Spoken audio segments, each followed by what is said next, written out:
1, 2, 3, 4, 5, 6, 7, 8, 9. 1,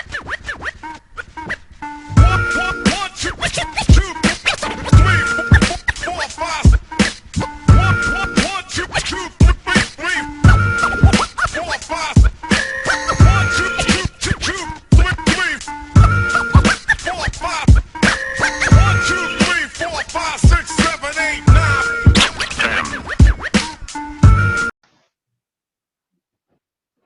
Welcome back to the Racial Draft Podcast. I am your host, Michael Ford, joined by my co-host, Kialisi herself, Hello, people. Hello. the mother of draftins. And I am also joined by illustrious guests from the Black delegation, Randy, Hello, hello, hello. and from the Latinx delegation, Carlos. Hey, what's up, everybody?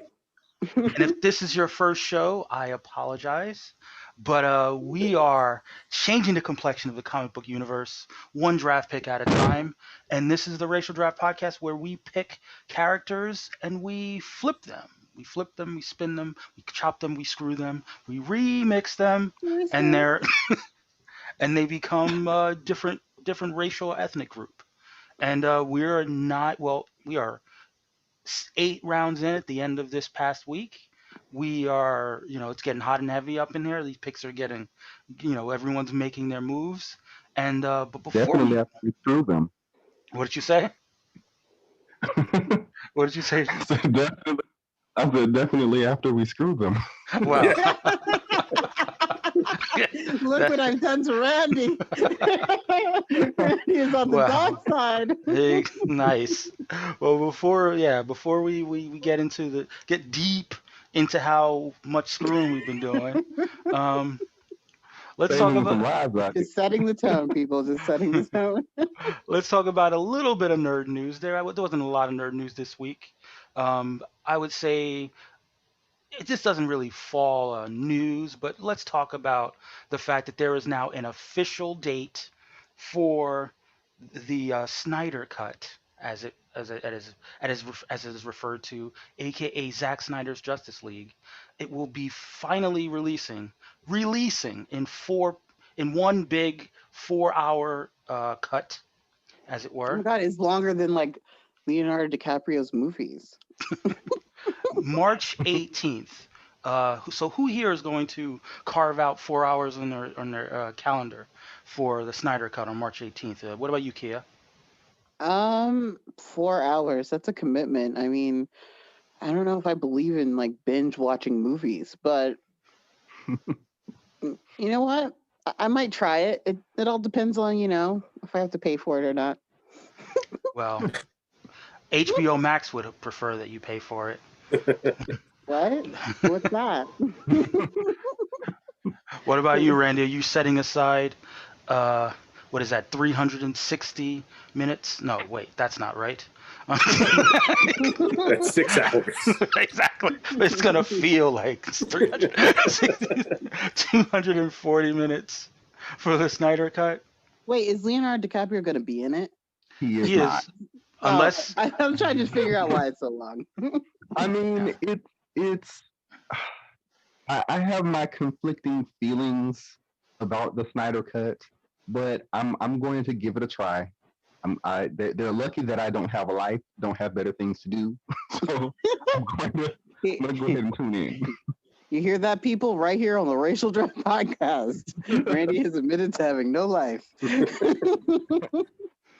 well, I was much more excited for it when I thought it was going to be given to us in 4 portions. But I don't know if I could accept all that in one big, you know. It's a lot. It's a lot to swallow, as it Are were. they not going to still release it in 4 portions, though? Like, I don't think they choices? are. I don't You think just they're gotta giving. take it. Just You got to the tip. take it all, right? Just start with Exactly. the tip. Yeah, just take it. You know. It And took me like a month to watch The Irishman, and that was 3.5 hours. So it'll probably take me about the same to watch the Snyder Cut. Yeah. I mean, they should at least give us chapter breaks. You know, if they do chapter breaks, then we'll know. Okay, now's a good time to take a break. Now, That's that March 18th is my wife's birthday, so I will not be watching the Snyder Cut on my wife's birthday. good man, good man. That is a surefire sign to make it to another anniversary. Exactly. Surefire path. Now, what I did not know is that is actually a Thursday, and Interesting. on that Friday will be the first episode of Falcon and the Winter Soldier. Oh, So that's a bold choice, Cotton. I don't know. I mean, Maybe he's trying to like block the Falcon thingy. I I mean, mean, it's not really like you can't really outmaneuver the MCU in that light. I mean, there are people who are already gonna like basically people who are gonna see it are gonna see it. You're not gonna like, oh well, we've won people over to forget MCU. We're gonna go watch Zack Snyder's Justice League. Like, no, if you were already gonna watch the Justice League movie, you're gonna watch it. So and plus, I mean, again, the 4 hour part, right? If it was 1 hour, if it was part 1 hour, right. people could find an hour on a Thursday night. right. But Well, maybe that's what they're trying to do. They're trying to block the Falcon thingy by doing it on Thursday. So you do 1 hour a night. So 1 hour on Thursday, 1 hour on Friday, 1 hour on Saturday, and 1 hour on Sunday. Well, my Which is actually feeling kind of is, genius. I mean, I think that they should have. I mean, just given the fact that we're not really gonna see them explore beyond this Justice League iteration anyway. Like, I highly doubt we're gonna get a part 2 of this Justice League. They might as well have went ahead and just like given us 2 this movies. half. Yeah, like just give us this half and then have us be like, oh yes, it's amazing. And then a couple of months down the line, because of course they're gonna drag out the drama of us, like we're not gonna escape it for months and years anyway. So you might as well go ahead and just wait a few months, go ahead and release the second half of the movie and just have it be like this epic saga thing. But Nope. They're just gonna lay it out on us. They're gonna just exactly. unfurl it, put it on the table, and say, Poor "Behold, little Leftover woman.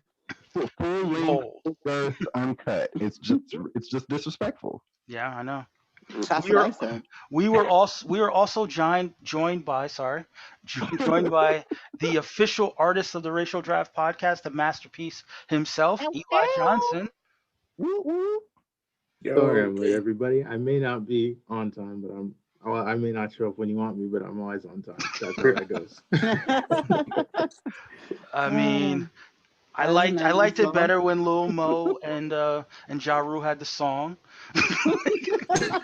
But it works. It works.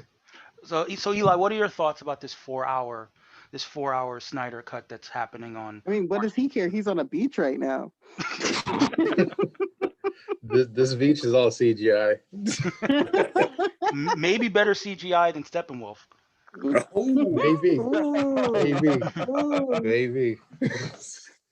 4 hour Snyder Cut. I'm for it. Like, I love superhero films. Like, people were shocked when Dark Knight Rises was 3 hours and stuff, but I loved it because I mean, I guess we get flooded with superhero movies a little more recently these days, but I just like to see it as much as I can, so I can't complain. I think for me it doesn't help that I actually already watched Justice League. Yeah. So it's not exactly like we're gonna be getting these twists and turns of plots. We kind of know basically what the movie is because we saw it 4 years ago. I mean, How much new stuff is gonna happen? I guess that's the kind of the question.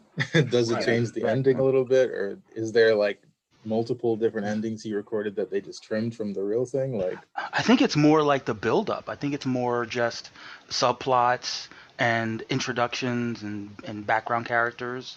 But if and let's face it, he'll throw in some random cameos, slow motion Right. sequences and things of that nature. But ultimately, again, that will definitely add to the runtime. right. Again, I think a lot of the time for superhero movies, what you want is that feeling of, I'm so excited, what comes next? And since we Right. kind of know that it's a road to nowhere, it does temper that Right. enthusiasm a little bit. Well, but on the flip side, though, Mhm. with 4 hours, you can get really detailed. Like every little story can actually have a beginning, a middle, and an end because they have enough time to do that. Okay. I agree with that, but I also feel like why get us quite that invested?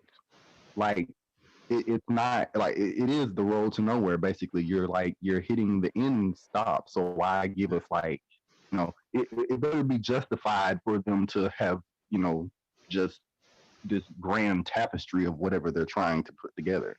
Well, maybe getting that interested might bring people to actually reading comics.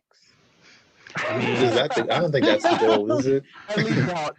I mean, I think Zack Snyder himself doesn't read comics, so that would be news to him. I highly doubt that is his goal. Like he. Never mind. I remember Zack Snyder saying something about how the theatrical cut was only like 25% of what he shot. Interesting. So. And that was like a 2.5 hour. So, which is kind of nuts because Joss Whedon is not credited as the director. He's credited. He did the reshoots, but the reshoots was 75% of the movie apparently.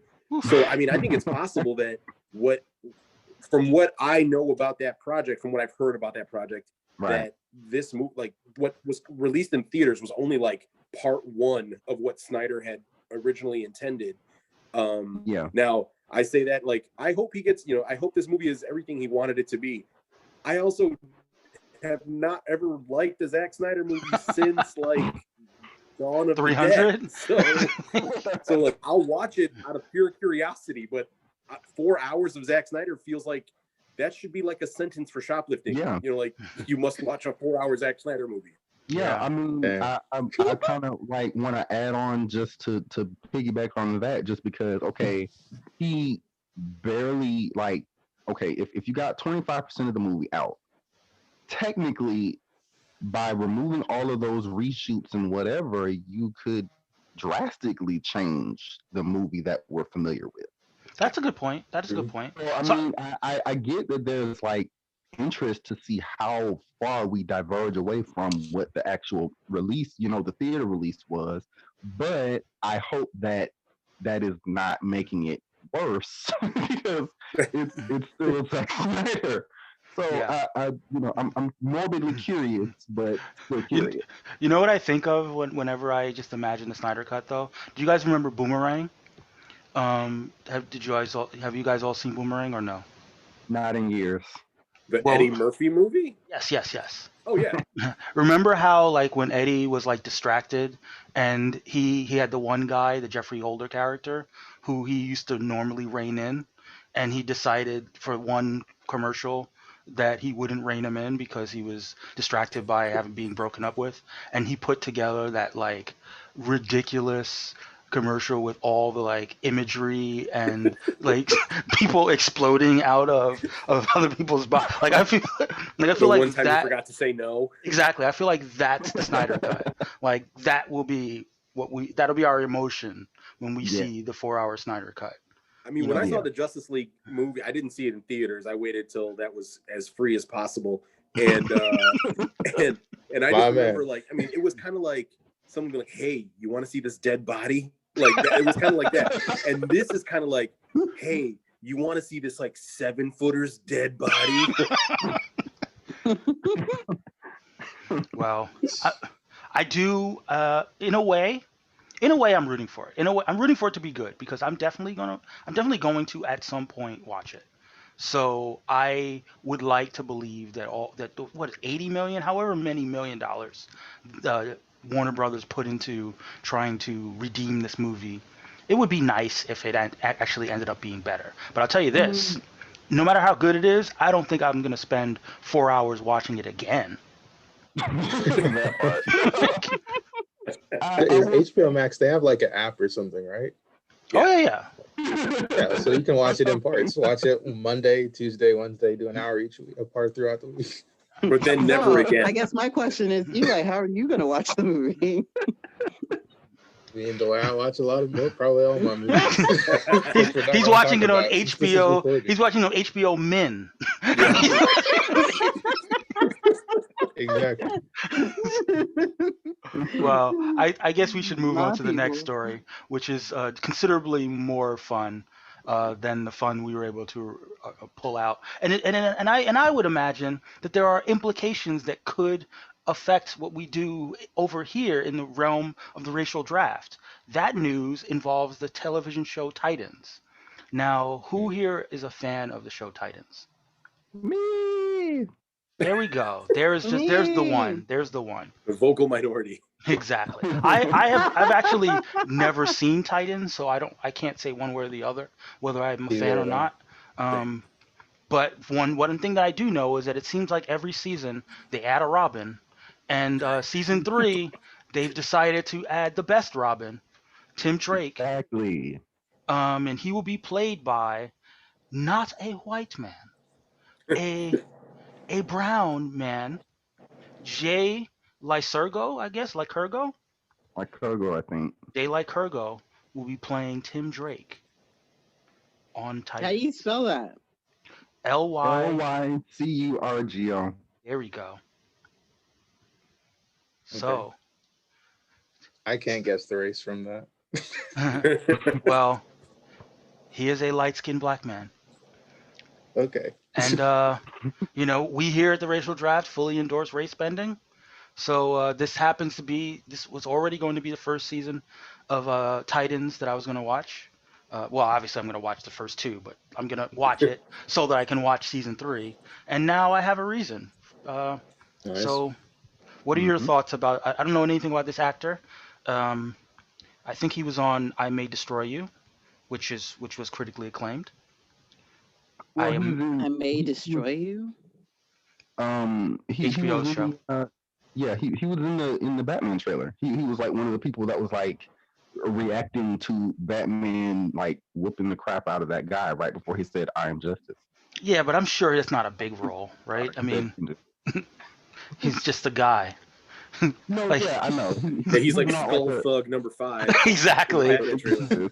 He's not like That's a good major person. upgrade. He went from random From thug a number Batman 5 extra.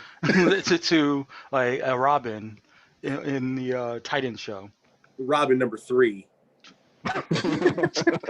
You know how there's like too soft, too hard, just right in the Tell me in more. the in the Goldilocks sense. He is the just right Robin. Thank you very much, Okay. Tim Drake. The better of the people named Drake in the world. Isn't he kind of like the Drake of Robins? Literally. All right, let's all take care, all right? I mean, he's light skinned. Sometimes they laugh and sometimes they light cry. skinned black guy. So why not have him be Drake? Why not? Nothing was the same. All adds up. Oh, well, So this man got 2 DC roles back to back. That's pretty cool. Yeah, back exactly. to back, nice.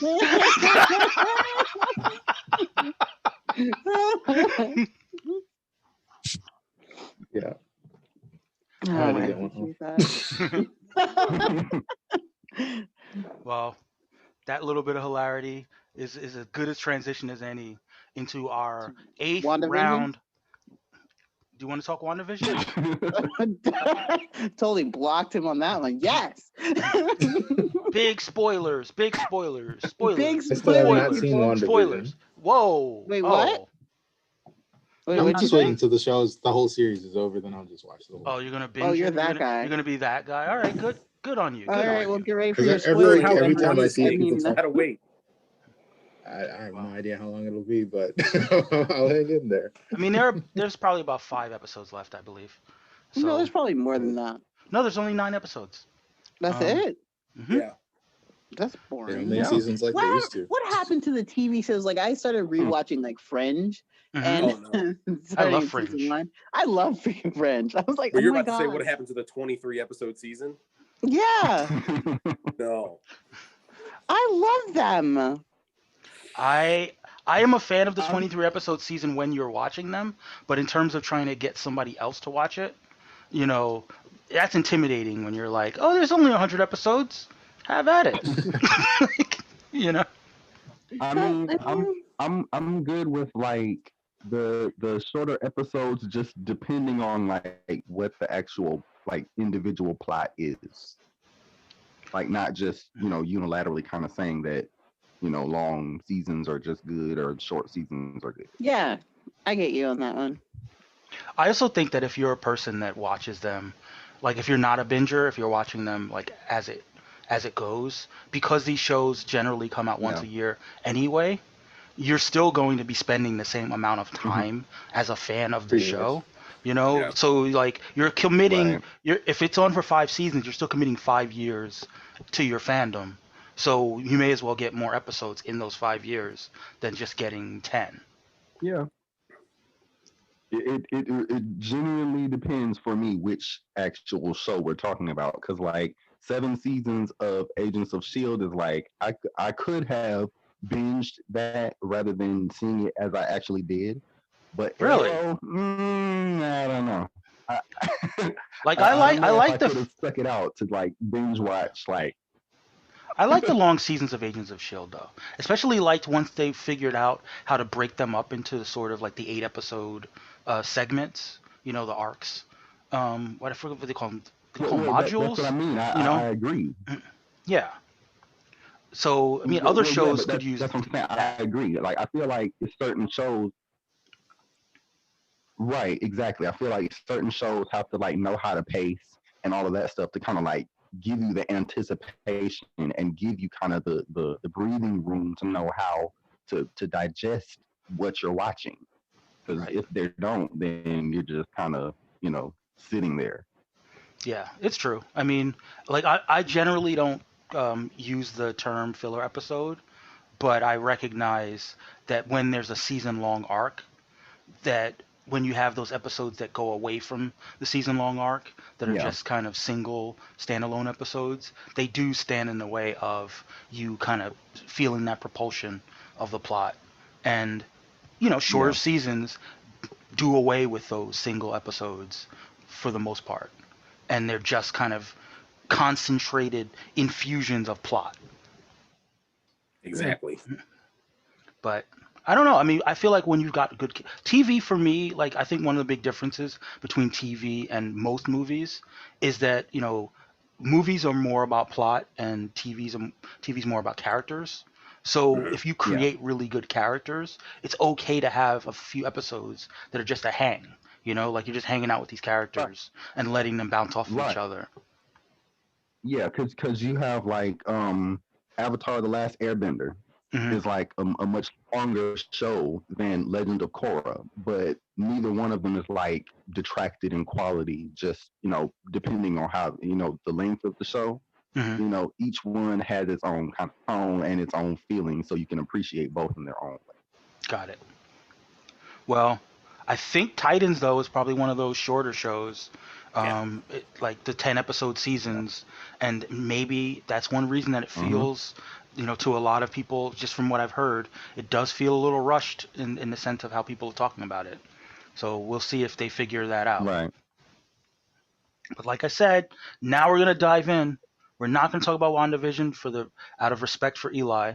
Actually, before we dive in, Eli, you gave us another one of your masterpieces this week, and I know this is not a visual medium, the podcast, but if you will, could you explain to us, what your what you gave to the community this week? So Michael, the very gracious commissioner of the Racial Draft podcast, uh, commissioned me to do a piece of basically based on one of the pages from Heroes in Crisis. Not sure which episode it was exactly, but it's kind of like the confession room, kind of like a green room type of situation where everybody's getting their, candid thoughts on camera type of thing. So we get 9 panels of, let me see if I can remember the roster. We had Captain from left to America, right. Asian Captain Captain America. America. Yes, Asian Yes. Captain America. We had Thor. We had Batman. We had Echo. We had Hulk. We had Doctor Strange. And we had Wolverine. Wolverine. Is that Well, it? Cyborg. Yeah, we also had White Cyborg. Cyborg. Yes. White Yeah. Cyborg, who was Chet Hanks. Yeah. So that was a fun cameo. But that was pretty fun. We got some pretty cool and very fun captions and comments from everybody. And I tried to make it look similar to the original page, but not too much, of course. Right. Did it in my own style. And I think it went pretty well. So it was a lot of fun to do, as all the racial draft artwork is. Yeah. Did you happen to? You saw it, right, Carlos? Oh yeah, I love it. I thought it was hilarious. Like, I didn't know what everyone else's captions were gonna be.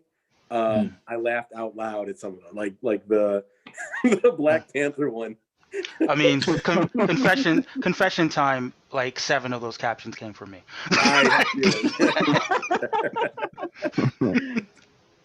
The Black Panther one being like, "With me here, we can't possibly Krakoa." Yeah. Yeah, I don't know how Michael came up with that, but it matches with the expressions. I will graciously take my shade. You will take your shade in the tree that is Krakoa. Exactly. I mean, I you know what? I'm willing to enjoy as many Krakoa throwing shade puns as you want to make. You know, own it. Own the fact that that Krakoa is a brother. You know, he grows his own Timberlands. He is a Timberland. Exactly. Land of timber. But yeah, so if you're a listener, again, this is not a visual medium, but we will try our best to tag it to other places where the podcast in the show notes, and give everyone an opportunity to see it. I know I paid a little extra so that it could circulate on social media a little bit more. So hopefully, we get some good feedback, and stay tuned. There will be other rounds. That was just the first round, and of course there are 12 rounds. So maybe ask around, decide which round you'd like to see memorialized in a similar way, by Eli the God. I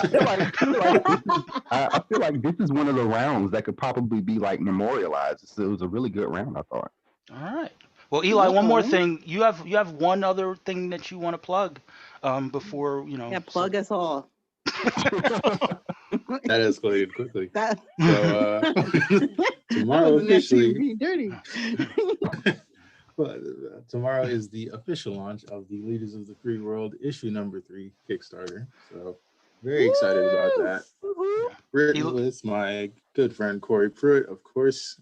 We're trying to get this first arc out, so there's gonna be Corey Pruitt, aka Task. Let the people know about his superhero name.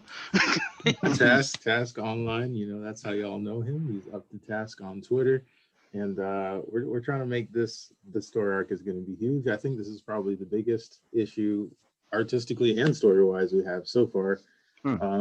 So there aren't any double splash pages, spread pages, which is a little different than the first 2 issues. But I think that actually gave me a chance to make each page a lot more detailed than even the first 2 episodes. So definitely excited to kind of show you guys how I played with some of the visuals this time around. And we are bringing on another excellent Black artist onto the team as well, Paris Elaine.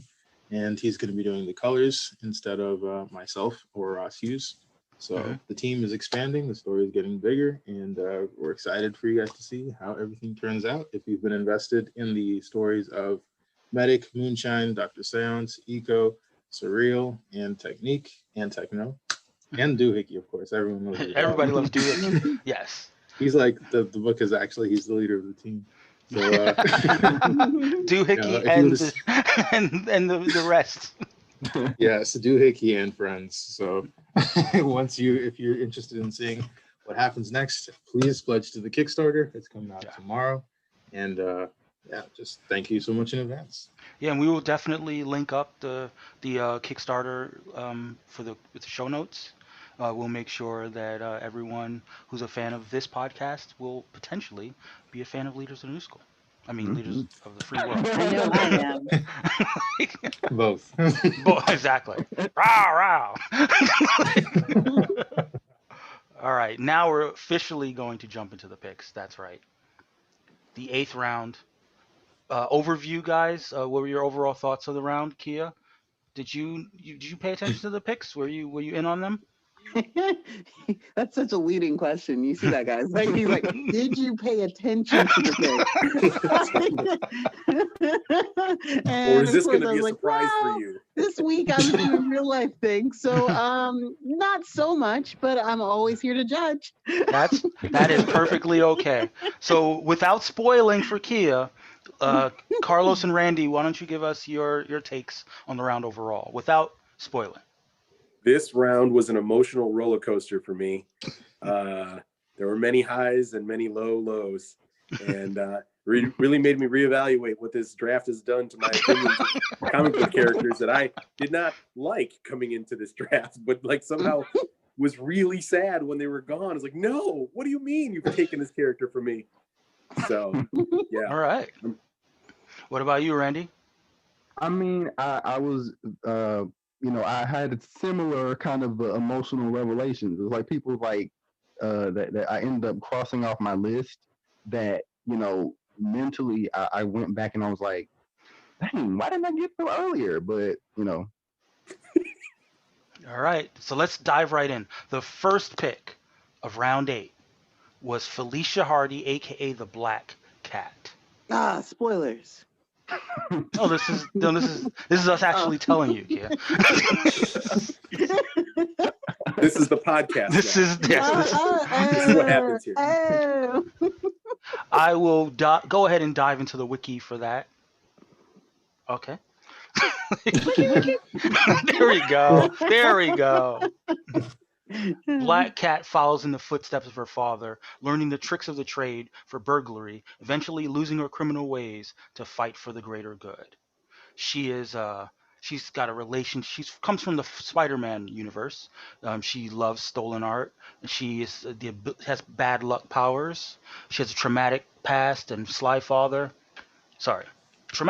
Past and sly father push Black Cat into the life of crime, at which she excels thanks to her abilities. Felicia Hardy allies herself with Spider-Man for the common good and often sets aside her criminal activity to pursue a life of heroics. Her powers include feline abilities. I guess that's just crawling around looking sexy. And purring.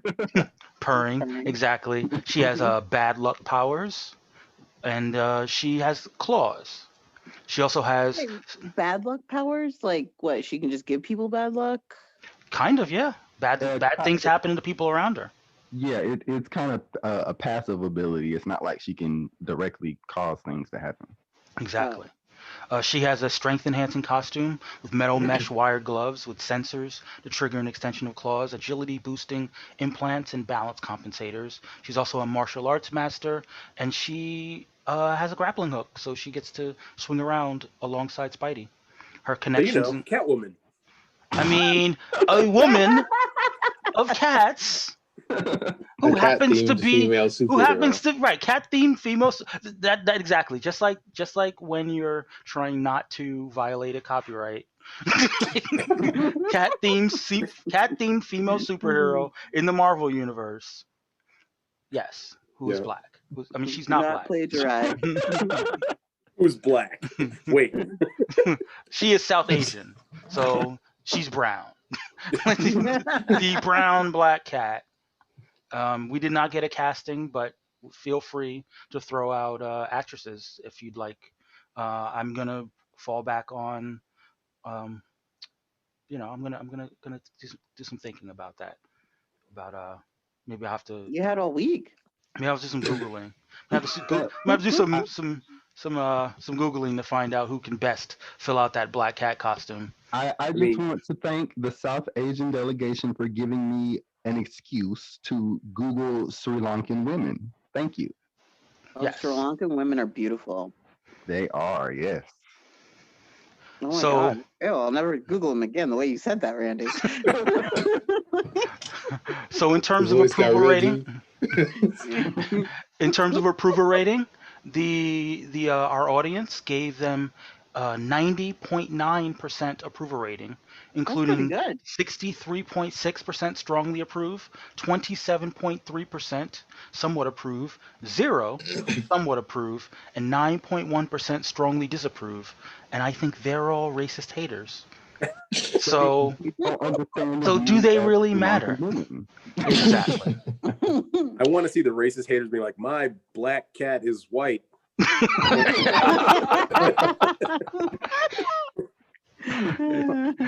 Exactly. I mean, I don't think that there are any major implications that would come from their black cat being South Asian, in terms of in terms of her backstory, in terms of how she's would be received by the universe. Right.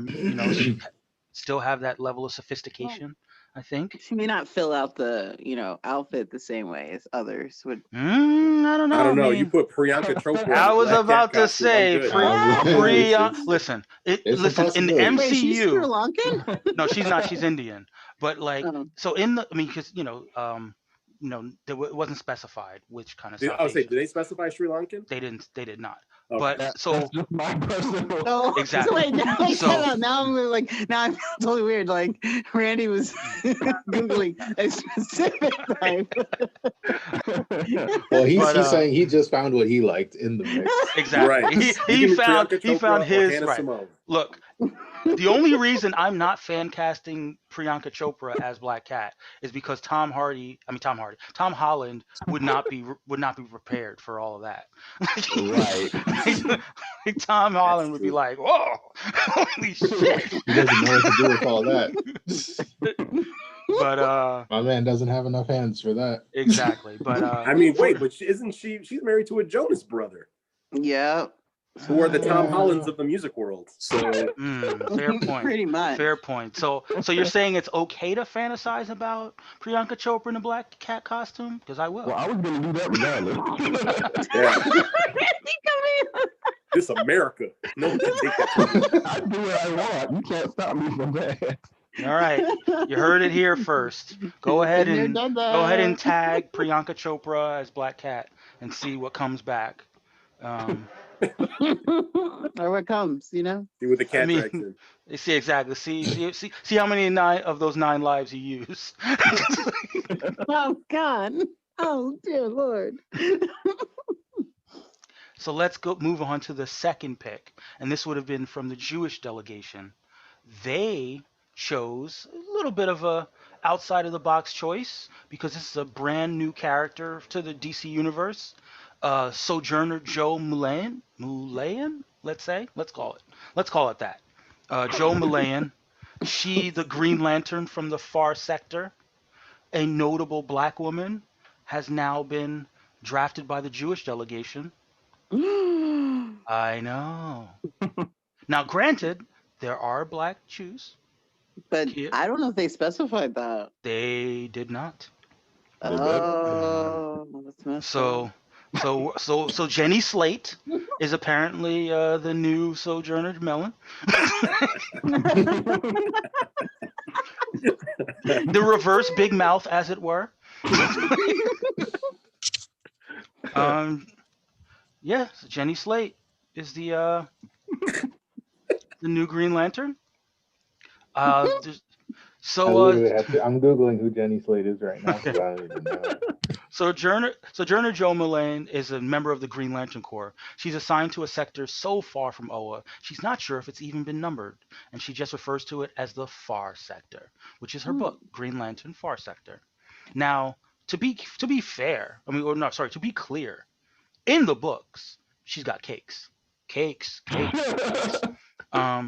So I'm going to assume that Jewish Joe Mullane also has cakes. No. I mean, I know, Eli. What do you think? You just Googled her. It looked Sri Lankan to you? It did not look Sri Lankan. We take what we can get. It's a good casting, I think. Good casting. So Randy, as our representative today from the Black delegation, how do you feel about losing Joe Mullane?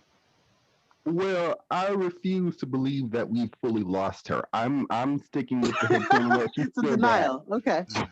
I'm headcanoning that she is still black, but she just also now is Jewish. So Okay, fair enough. Fair enough. Yeah, Jenny Slate is not that. Oh no! Listen, I just picked Jenny Slate. You know, just like I just chose that black cat is Sri Lankan. right. Oh, We're seeing everyone's preferences really quick here. So let's dive into the approval rating for this. Oh, the results may surprise you. Contrary to what normally happens with the Jewish delegation, a 60% approval rating for this pick. 40% strongly approve, 20% somewhat approve, 20% somewhat disapprove, and 20% strongly disapprove. I gotta say, people feeling some kind of way about the black woman Green Lantern being taken away. but she's not. I say that she's not taken away because she must still be black just for them to send her that far to the back of the universe's version. Ooh, good point. Good point. Good point. That is a really good, strong point. They sent her to far sector, like the unnamed place that is so far in depth of nowhere that Yeah. That is very black. That is a very black But assignment. it's also a very Jewish thing as well, you know. Oh yeah, like- good point. Good point. I mean, how long did black Moses and- walk in? You know what I'm saying? Right, so she's black and she's Jewish. So okay, I'm okay with Okay, it. all right. All I right. guess that could happen. Yeah. Well, Jenny I feel like Slate- it's like when you go to like No. when you used to be able to go to like Blockbuster or whatever, and every movie they didn't know what to do with, they just put into urban section. Like, okay. far sector. I don't know. Blockbuster. No one ever named it. They just called it I- far I- sector. Yeah. I still have a Blockbuster like DVD. I was like, you guys are going out of business. I'm keeping this shit. Bill me. Somewhere been in my inside in in-laws' 20 house, years. my wife and I still have a copy of Kings of Comedy on VHS. Nice. Yes. Yeah. So all right, so we'll accept the headcanon that Joe Malayan is black and Jewish, and she's got two reasons to be out in the far sector, because She was clearly wandering. because was clearly the Owens are both racist and anti-Semitic. Wow. Yeah, like she got the assignment and she was like, I don't know if this is because I'm a woman, because I'm black, or because I'm Jewish. Like, I don't know what's going on here. They just said all of it. Talking about my life right now. They said you can't go to OA, you got to go to Oive, and they said That's a good one, Carlos. Nice. That's a good one. Nice. But speaking of Jewish people taking an L, the white delegation, who is conspicuously absent this week, Mighty convenient. convenient because they went ahead and took the bold step of drafting Magneto. White Oof. Magneto, y'all. Yeah. Ooh. White Magneto. Max Eisenhart no more. More like Max. Is he Magneto without the struggle? He's Magneto. Yeah. He's Magneto. His own struggle. His struggle as a white man. You know. he's got to deal with white genocide. White genocide, exactly. And You You know. took it from me, Carlos. You took it from me. Hey, Magneto has stormed the Capitol once or twice. That I'm is just saying. true. That is a good point. Oh wow. Yeah. And he listen. He I does am Magneto. he does No, call I the am mutants Homo Magneto. superior. He does call them Homo superior. So he's That's right. he's right there. He's down there. He's like, yeah. so they kept him in Oh. character then. hmm They Like kept him in Magneto. character then. They cut out the struggle and went straight to I have become what I Oh, no. what I hate. Wait, so what if White Magneto is one of those guys, one of those people that we find out like every couple weeks has been like pretending to be someone else? Like, what if he appropriated the struggle of being in the Holocaust because it Oh made him no. because it made him that much more sympathetic? You know, like That's he is a gotta hurt. villain after all, right? That It's is like effed up. so it gets That would hurt. revealed. It gets revealed that he wasn't in the Holocaust and he That just would hurt. made that up. That would hurt. Yeah. Like if you found out like the guy who wrote Man's Search for Meaning was like a farmer from Kentucky, like, like oh damn. Exactly. That's a new headcanon for White Magneto. It So gets he's Magneto revealed. Dolezal. It gets Dolezal, exactly. Magneto Dolezal, fake Jew Magneto. I'm done. I'm Mm-mm-mm. done. Wow, He is a villain. he's totally a villain. He's super It's not villain. ambiguous anymore. He's like, Charles read his brain, like his mind once, was like, damn. oh man, no. Wait, why do we call him Mr. Sinister? You're sinister. Oh man, wow. Yeah, there it is. This is the new. That's why he But I wears the think I helmet. He remember the wanted to story. not be discovered. Yeah, he wanted not to be discovered. That's it. Mm-hmm. We figured it out. You figured it out, Max. Shame on you, Magneto. All those years of pretending to be Jewish. Mm-mm-mm. So yeah, so let's look at the approval rating for that. Not surprisingly, the approval rating for this was only 60%. That's high, huh? You're right. That is pretty high. Unfortunately, the racists got involved. In the approval rating, they're like, I love it. I love it. We got rid of the Jewishness. 36% strongly approve. That is about right. Hold on. That is That's more like it. right in line with Trump's approval rating. Yeah, those numbers track.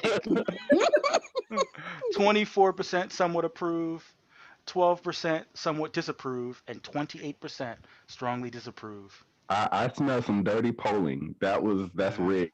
That is some uncircumcised polling right there. So, White Magneto, send your hate mail to whitedelegation@racialdraft.com. Honestly, it's a relief that he's off the board, though, because I feel like every round is like, all right, who's taking Magneto? Yeah. If I got Jewish very delegation close. better take Magneto, because none of us want to touch Magneto. It's like, we don't want that smoke. Gordy, like, I'll get this smoke. But I have to say though, this is the second time that the Jewish delegation did not get Magneto. They're sleeping on Magneto. I'm just saying. I mean, I guess know. they've had him. There's no sense of urgency when they've had him the whole time. Exactly. They're like, it's all right. We'll get somebody better. I feel like this year they were like, we can get him in the last round. No one's touching Magneto. Yeah. I mean, that's Boy, fair. were they 'cause wrong. That was solid Honestly- strategy up until now. Honestly, I was kind of hesitant. I was thinking about getting Magneto, and I was like, do I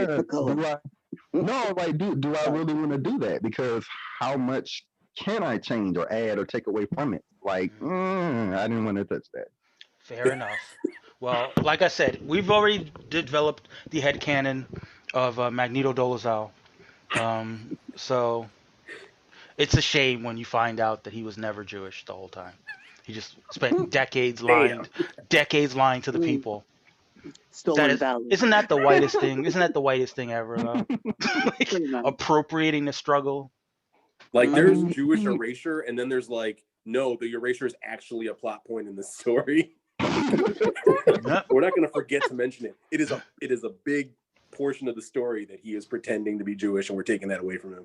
Yeah. I mean, it's crazy because it's even more like galling just because of the history of like not just being, of course, being a Holocaust survivor, but on top of that, having like pretended that Wanda and Pietro were his kids as well. That's like, true. He's got to answer for a lot of lies. oh, yes. So I'm here for it. As one of the as someone who rarely apologizes for Magneto, it's amazing to see him get his comeuppance. But that brings us to the next pick, not an auto draft, surprisingly, from the Native American delegation. And one damn time I wanted it to be an auto draft. Cletus Cassidy, Carnage. Woo! Now, Such a good pick. what did you guys think? What did you guys think when you saw the Carnage pick? I know, was it you, Carlos, who had predicted it? Oh, absolutely. So we had Carnage. Carnage kind of snuck onto our list, and jumped to the top immediately because Carnage has 2 books coming out. Yes, he does. That are, each one of them is a 3-story anthology. So Mm. Carnage Wow. has 6 appearances in 2 books. Nice. Yeah. So we had them like, oh my god, I think we might get Carnage, and then the Native American delegation was drafting, and it was at the beginning of their clock, and I told Martine, I was like, if Joaquin picks, it's going to be Carnage, and that was 13 hours before we knew the pick. And here it comes, like, damn it. Second season in a row, the Native American delegation went for Carnage. Yep. And this is going to be the year, or the season rather, that Carnage, pays off, because Carnage is still floating around in King in Black doing his thing. I have to say, like, out of like all their picks so far, I really think like Venom and Carnage are like some of their best. And Kia, did you pick I Carnage? wonder what informed that. I might have pushed for him to pick it. Damn it, Kia. I'm like, I'm gonna forward some anything. Ancestry.com papers so that we can start that next.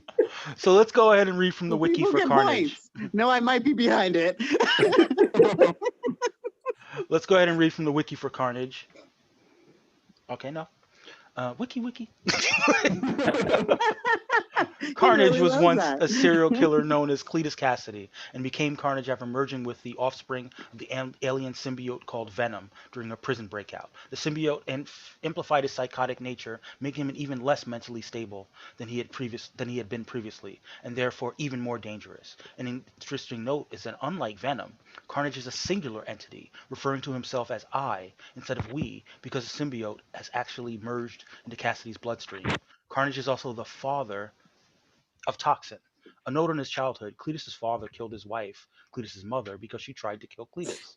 Cletus then testified in court against him, saying that he killed her for no reason, causing him to die by electric chair as a means of punishment. It's also unclear on Cletus's relationship with his mother, as he seems to have feelings for her, causing him to dig up her grave at the end of his massacre through New York. He also revealed that he killed his grandmother when he was younger, pushing her down a flight of stairs. Since the alien symbiote adapts to the host's personality, the Carnage symbiote is affected by Cassidy's insane mind and lust for destruction. So Carnage is basically the Joker with powers. And Kind of Sounds hot. fun. what'd you say? Sounds fun. Sounds fun. And he's, there was supposed to be a movie, Venom 2 was supposed to be Let There Be Carnage, that was supposed to come out in the summer. I think that's been pushed back now to the fall because of the pandemic. But big year for Carnage. Carnage had a big year last year at some point, and he's pretty overpowered for my taste. But as an artist, Eli, what do you get certain inspirations for depicting Carnage? I actually like that backstory and stuff. I kind of like, if I did it, I would probably try to make it kind of like a sequential page or something, and maybe frame that around like a bigger image in the center type of thing. So, but Do you- yeah, I mean, That sounds Do you think that you would amazing, put Eli. some like Native American motifs in Native American Carnage? I would definitely try, as much as I could get away with, as much as that would fit inside of the story. But yeah, that's a pretty. I like that pick. I know Carlos is still upset, but I think that's actually a pretty good pick. And I hate Carnage. That's the thing. I can't stand Carnage. I like Carnage in small doses. Like I don't know how I'm gonna. Big ones. I don't know how I'm gonna feel about reading the Carnage book with the 3 stories in it, but it's gonna be a lot of points. I will say this: Don't it's worry, going to be I'll interesting. do it. And there was an issue that there was something we weren't 100% sure on in terms of drafting Carnage. Are all of these stories going to be Cletus Cassidy? Ooh. We're not entire. It's not. That's not set in stone, I guess, necessarily. But we kind of assume that they all will be. Well, here's the weird thing about Carnage, though, because of the way that his symbiote interacts with with him specifically. See the way his symbiote is set up. Right. Like Yeah. he does a lot of like puppeteering with the Mhm. with Carnage. So in a way, there's still extensions of him. Mhm. So I'm gonna have to get with the Fantasy Comics League and remind them of that fact, so that he still gets some of the points, even if it's someone else being possessed by the symbiote, because they're still I kind in a of feel way like it's being going to be possessed Cletus by him. Cassidy anyway. Yeah. Yeah, But So in that's terms a of lot of approval points. rating, That's all I'm hearing. a lot Yeah. of a points. lot of points. In terms of approval rating, that is an that's pretty high. 83.4% approval rating, including 16.7 strongly approve, but 66.7 somewhat approve, and 8.3% somewhat disapprove, and 8.3% That was Carlos. strongly disapprove. Yeah. That is the hateration and the holleration in this dancery. Can you imagine looking at that roster and being like, yeah, we got Deathlock in the 3rd round and then Carnage in round 8.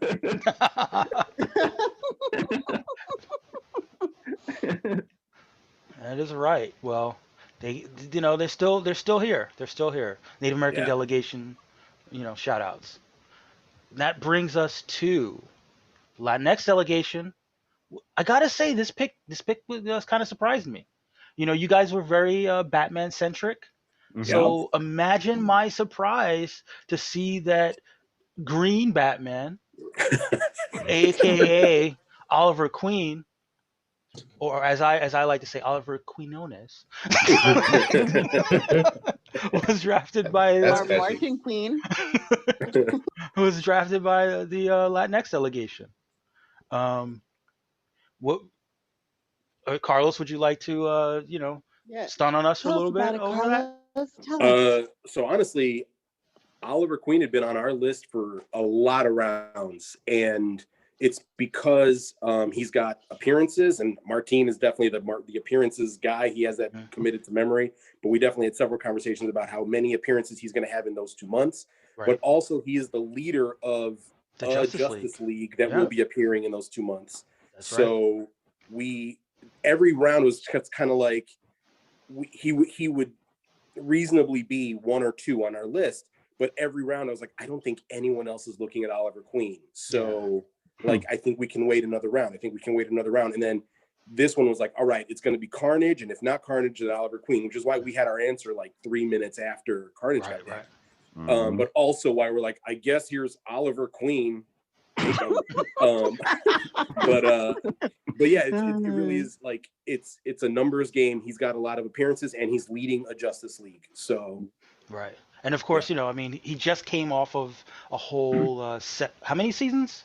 Was it 7 seasons of Arrow? 8 It was seasons? like so many, too much to count. Like, oh my god, we're so over it after like the I second. think it's 7 or 8. Yeah. I think it was 8. Yeah. So I mean, he's definitely gotten his exposure. I like it. I mean, It definitely wasn't supernatural. But yeah, I mean, he doesn't have a solo book, but maybe that'll change. But I would imagine that he's going to get a major exposure as basically the Batman of the new Justice League, Green Batman, as it were. I'm going to. I have a quick question. Yeah, sure. How long was he like on that island? Not having anything after having a whole life of privilege. That's a good question. The specifics. I mean, it was years, but I don't remember how many years. I think he tried to say that it was 5 years, but then later on in the different seasons, they like show him at times getting off the island. Oh, right. I mean, on the show it was 5 years, but I didn't know if in the comics it was the same 5 years. Because he was definitely getting breaks from that 5 years. Yeah. Like, he was Wait, like, what? Yeah, they did that. Like he got rescued 5 years later, but he would get rescued, go somewhere, and then he'd bring him back to the island afterwards. Like, that's like crazy Gilligan's Island style. Yeah, exactly. That's Basically, he was on a field trip to the island. It's like what? It was totally sitcom style. It's like I got rescued. Damn it! Back on the island. Back to the status quo by the end of your 22 minutes. Right. Yeah, so I feel like somewhere someone was like, I'll take Robin Hood and Robinson Crusoe and mash them together. Boom. Green Arrow. Robin Hood Caruso. Robin Hood Crusoe. Oliver Queen was a spoiled, thrill-seeking playboy until he was stranded on a deserted island for several years. There, he trained to become a master archer in order to survive. After his return home, he used his newfound skills and his wealth to become the costume vigilante known as the Green Arrow, who robbed from the rich and gave to the poor. Oh, wait. You know what? This of all weeks with the GameStop thing. This is the week to take a Robin Hood character. Yeah, Yeah. good point. Good point. Yeah, he's out. He's probably behind all that. He's like he's he's on the internet. He's on Reddit telling them you have failed the city. He created the Robin Hood app. Nice, exactly. Oliver Queen, any truth to the rumor that you're behind the GameStops? What are you talking about? No, of course not. that's the green day trader.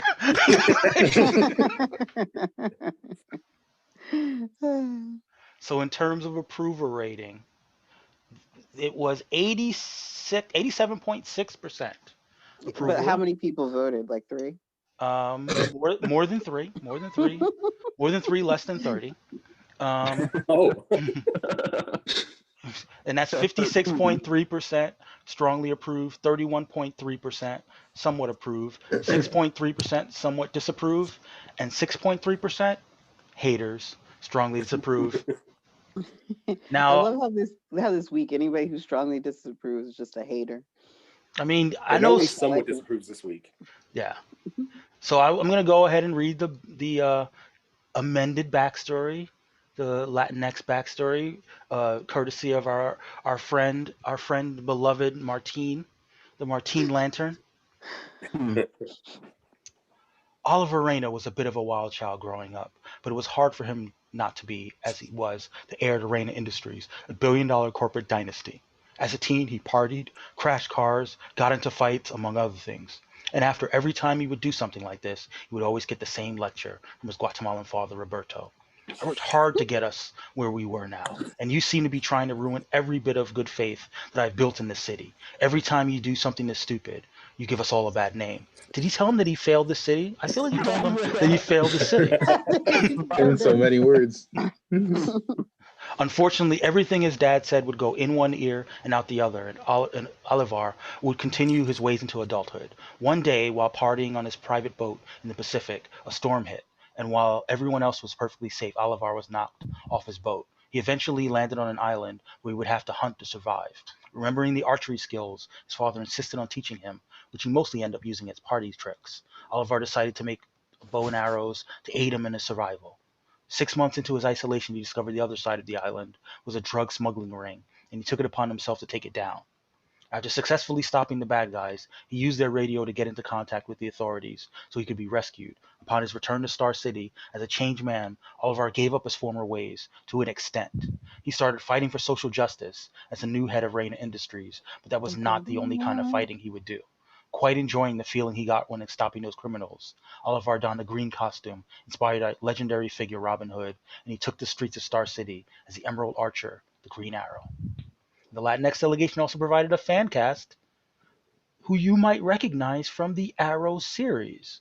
Josh Segarra, who played Vigilante at one point, but also played a version of the Green Arrow on CW. A very handsome version of Green Arrow. So there it is, the Latinx Green Arrow. Big fan of the backstory. Big fan of the draft pick. He's probably going to put up some points. Green Batman. I love it. I love it, love it, love it, love it, love it. And that brings us to... Wait, before you Yeah, go, sure. continue, I just want to say, can we all just like take a moment to like look at how fine Eli is looking right now? With that back screen, all that stuff. Ooh, everybody say hey. He's on the shores of Krakoa right now. Yeah. Yes. Also, that's another opportunity for us to shout out patreon.com, where you can see the video footage of Eli. And we don't ask you what you do with the video footage. You can, just don't pull a Randy. Oh. So Randy, are you still there? I am still there. Sorry. Didn't want to interrupt you and your Sri Lankan women. And yeah, stay tuned for Racial Draft Only fans, of course. This year's gonna be great. That'd be great. That brings us to the next pick, the sixth pick of round 8, and that was somewhat surprising, I think. The Polynesian delegation, they chose Wiccan, aka Billy Kaplan. Mhm. What were your thoughts about this pick, Randy? Well, I mean, he's picked magical characters in the past, Mm-hmm. so I mean, it to tie into his kind of ongoing theme of mysticism and spirituality, I could see it. Okay. I mean, I like Wiccan as a character. I mean, I think that he's in a weird spot right now because it's his husband, Hulkling, who's the emperor of the Kree Skrull alliance. He's going to probably score a lot of points, and while Wiccan, like you said, has the magical abilities, I probably would have seen Hulkling. Well, he's going to be on Guardians of the Galaxy coming up. Actually, they're both going to be in Guardians of the Galaxy. Yeah. So I just kind of naturally assumed that they would score comparable amounts of points, but Hulkling would have the possibility of appearing in more things because of his status as as the Emperor, and of course I think he carries a ceremonial sword, so you always get points for your sword work, as it were. But Wiccan's a cool character, and I based on WandaVision, he's Wanda Maximoff's son, so maybe he'll get a bonus appearance if he appears. Is he Billy or Tommy? He's Billy. But will we? But if he's, who knows where Billy will be at the end of WandaVision? So those bonus points might not be promised. And who knows if WandaVision is probably not even going to go into our season, right? I think the last episode will coincide with the first week of our season, so he'll get the one bonus point if he does appear. But I will go ahead and read from the wiki. Wiki. There we go.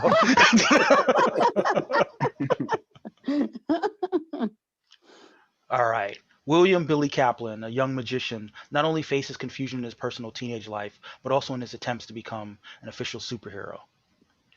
His powers include... Oh, sorry guys. Wait for it.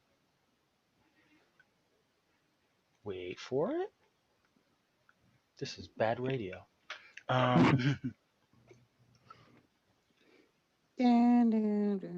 His powers include magic, energy blast, teleportation. He is one of Scarlet Witch and Vision's twins, a wide-ranging magical abilities, and he may be capable of much more than his mother's chaos magic as he learns and expands his powers. He was reincarnated from one of Wanda's spells, an extraordinary occurrence considering Vision is a synthetic being and Scarlet Witch is a chaos magician. But due to chaos magic, the children were undone and exposed as manipulation, but the children were reincarnated as actual people. And that's where Billy Kaplan was created. He's been a young Avenger. He has been a member of additional Avengers teams. He has connections to Captain America, the Vision, the Young Avengers. His enemies include no one apparently. And his relatives include Scarlet Witch, Speed, his brother, Tommy, Shepherd, and the Vision, his kind of dad. But he's gonna have some exposure in the books, and the approval rating 100% for Billy. How many people voted? Oh wow! Wow, that was mine. More than 10, Less than 12. So I mean, 80.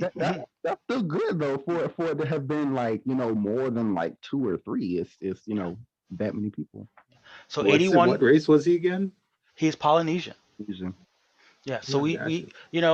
Tamati kind of falling behind in the Tamati is like a backstories.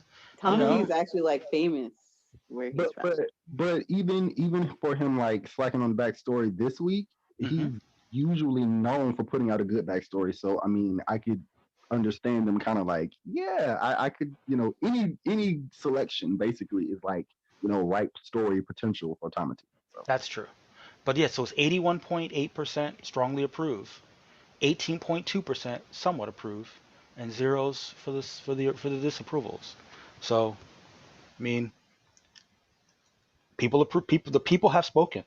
yeah, But that brings us to No more perfect ones. Here on that brings us to the black delegation.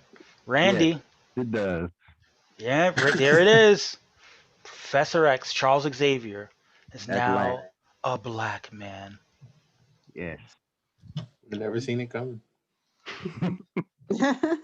Talk to us. Actually, before you talk to us, just give us just an overall sense of what you were shooting for when you decided to draft Professor X for the black delegation. Well, I have been kind of campaigning, I guess, in my own little bubble for years that I would actually like to see the new Marvel Cinematic Universe. When they finally introduce the X-Men, I have wanted for them to cast Colin Salmon, Hmm. and that's just been stuck in my head for years. I feel like he could be an excellent, an excellent person for the role. And Hmm. so, this is carrying over from my actual real life fan casting. Gotcha. I mean, the problem that I always have when I think about Professor X as black though, is that he's so naive, in terms of his dream, Yeah, that it's hard to imagine a black person who, except one who grew up in like the heights of privilege, right. believing that the dream was possible. Yeah, and I Um, mean that's actually I considered that as well, mhm, and I had to like incorporate that into the backstory just because, um, it turns away from just trying to, I guess, fit in per se, and it's more like a defiant "we belong" kind of message in his backstory. And mhm, it's like you're not going to silence us. It's not to the degree of like trying to be, a Magneto or somebody, but it's still mhm. like that kind of feeling of you're not going to make me feel like I'm less than for something that I had no control over. It's just part of who I am. Right. No, that makes sense. I mean, there have been quite a few critiques of the X-Men as a project. Right. The idea of sort of being loved through being a superhero. Exactly. Being out in front as a mutant superhero in the hopes that the non-mutants will appreciate what the mutants stand for. Right. Obviously, the part about being an educator and a teacher and Mhm. wanting to train mutants so that they're not as much of a danger. Let's be honest. Like, respectability politics is something that black people are quite familiar with. Yes. So that aspect of Professor X, the respectability politics aspect of it, is not that foreign, Right. as a black person being down with that. So I'm not opposed to that part, but it's just more about the naivete of thinking that this group of people would be would be embraced Right. by Exactly. humanity rather Yeah. than. It's definitely um unrealistic for a black person to actually have all these lived experiences and then turn around and say, oh yeah, we can totally change their minds about us. It's not feasible on a Yeah, wide scale like that. exactly. But I can totally imagine him being like, we're much less likely to be hunted and murdered if we're um If you we know show we can contribute. yeah, if we show that we can be an asset to society. Yeah. rather than as a danger. And again, you could totally see him being like to Magneto, like, "What the fuck, man? Like, what are you doing?" like, like, we're just trying to like chill, like. And then of course, now that Magneto's white, he's just like, "God damn it!" like, another white man trying to. But let me read from the wiki before I give you the floor to explain your backstory in Mhm. full. Charles Francis Xavier had a dream where mutants and humans would live together in perfect harmony and peace as equals, and he used his family's fortune to found Xavier's School for Gifted Youngsters, the X-Men, New Mutants, and even Generation X to see his dream through. Losing the use of his legs, Xavier never let his weakness hold him back from his goals. Born with psychic abilities, he's arguably the most powerful telepath on the planet, teaching his students to use their newfound powers safely and with responsibility, and at times going to Mhm. extreme lengths to ensure his dream. Professor X has been viewed as a builder and destroyer of dreams. Professor X's longtime friend and sometimes foe Magneto would see mutants rule over their oppressors, but alongside his X-Men, Professor X strives to defend and protect the humans that would otherwise be targets. At Mhm. times, leaving his students to grow on their own, Professor X finally stepped down as leader and allowed his first X-Men Cyclops the leadership of the X-Men. This was obviously from a few years back. With his new legs, Professor X would rather watch his students grow, but he stands ready to aid.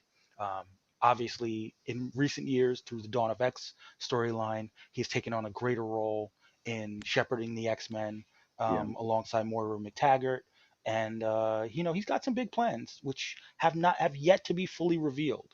Mhm. As the leader of Krakoa, he's now the richest man in the world. It's very, very on the low key due to all the background. He may have created the Robin Hood app because he was trading back channels for years, and yeah, so Professor X is running things, and he's now a black man, and I respect it. But let's hear the black story. Lay it on us, the Professor X black story. Okay. Gifted with an X gene that bestowed him telepathic abilities from an early age, Charles Xavier is quite used to steeling himself against the perspectives of others around him, including his own wealthy white adoptive parents. Even in youth, he sensed a recurring conflict in their minds. On one hand, they and others often remarked how well spoken he was. On the other hand, they were consistently surprised at his academic successes. It didn't take long for young Charles to grow quite bored of others' expectations. His family saw his intellect as an amusing oddity, and society anticipated that as he grew older, his refinement would fall away as the facade they desperately believed it was. Charles was determined to give neither his family nor society the satisfaction. If all the world was a stage, then Charles was determined to become its ingenious director and among its most compelling players. He would start his journey by revealing his powers to his parents through a quick telepathic link so they could understand who he was and how their treatment had made him feel for so many years. And in the years to come, Charles' schooling, his business ventures, his travels, and his eventual foray into education were all dedicated to celebrating and defending every part of his identity. He assembled others who reminded him of who he was in youth or who he could have been, promising young minds marginalized on the basis of their identities. Charles paid no mind to the media, racists, or conspiracy theorists when they asserted that this team of young mutant allies had been called X-Men as a not so subtle nod to Malcolm X. Together, he and his young mutant allies would fight fiercely to prove that even if society hated and feared them, the world couldn't deny they also needed Bravo, bravo. That was Now, amazing, Randy. mm, Like, them. can we all give That Randy was a really props? good That was a good backstory. backstory. Oh Thank shit. now I am curious. How does Black Professor X and Black Emma Frost? How is their what is their relationship like? Well, I mean, you would have the initial kind of conflict of Emma being this kind of person who worked her way up to her wealth, Mhm. and they have psychic shields, so it's not like they can like immediately read each other's minds and, oh, I see what he goes through, I see what she goes through, we have this rapport. Like, they just kind of look at each other as, um he thinks that she's this, low down dirty so and so, and she thinks that he's this stuck up snob. And I mean, while those things may not be necessarily untrue, they at least know that there are deeper depths to them as over time they come to be uh, more closely allied. And build sort of like a mutual respect. Yeah. Okay, I could see it. I could definitely see it, especially obviously one thing that Emma's big on society, on high society and the Hellfire Club, and kind of getting influence through that, corridors of power and like, whereas Professor X is more about trying to um, earn people's respect and earn their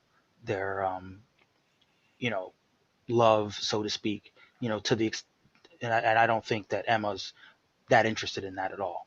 Right, exactly. I feel you. um what about you, Carlos? What do you think about the pick? What did you think about the pick? It's a good pick. Obviously, it's Professor X. I wonder about, just from X-Men is probably my favorite title going right now, and Charles makes appearances but really doesn't do much. The stuff that he Right. does is usually off screen, off Yeah. page. He's responsible for reincarnating all of these mutants once they die. He kind of uploads their consciousness into a new shell, but that generally doesn't occur on the page. Correct. And so every once in a while you'll get Charles at the quiet council meeting, but for the most part, up to this point, he's been sort of inert. And so I'm kind of like, part of me says he's due, and he's due for something. But another part of me is like, are they keeping their powder dry for when whatever big event they're planning, and is that event going to happen in these months? But I love Professor X. Who doesn't love Professor X? Exactly. And obviously the backstory had a lot of thoughtfulness to it. I'm glad I gave you an extra week to work on it last week. And now I'm just picturing like Emma Frost and Professor X like the end of 8 Mile, like Emma Frost being like, his real name is Clarence. Nice. Well, let me go ahead and give you the approval rating for that. I don't know if you were aware that you got 81.3% approval rating. Damn. Including 56.3 strongly approve, 25% somewhat approve, 6.3% somewhat disapprove, and 12.5% of you all are racist. And why are you following this podcast? Anti-blackness, right there. Right. It's the disrespect. Why don't you just call him it? Just call it to him. Just call him. Use the word. Professor N.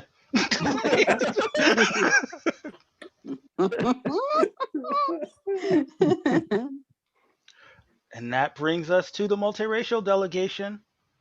Low key, might have been my favorite pick of the round.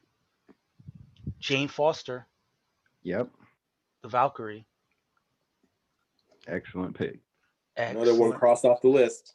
Yeah. I mean, you guys got Valkyrie in season 1.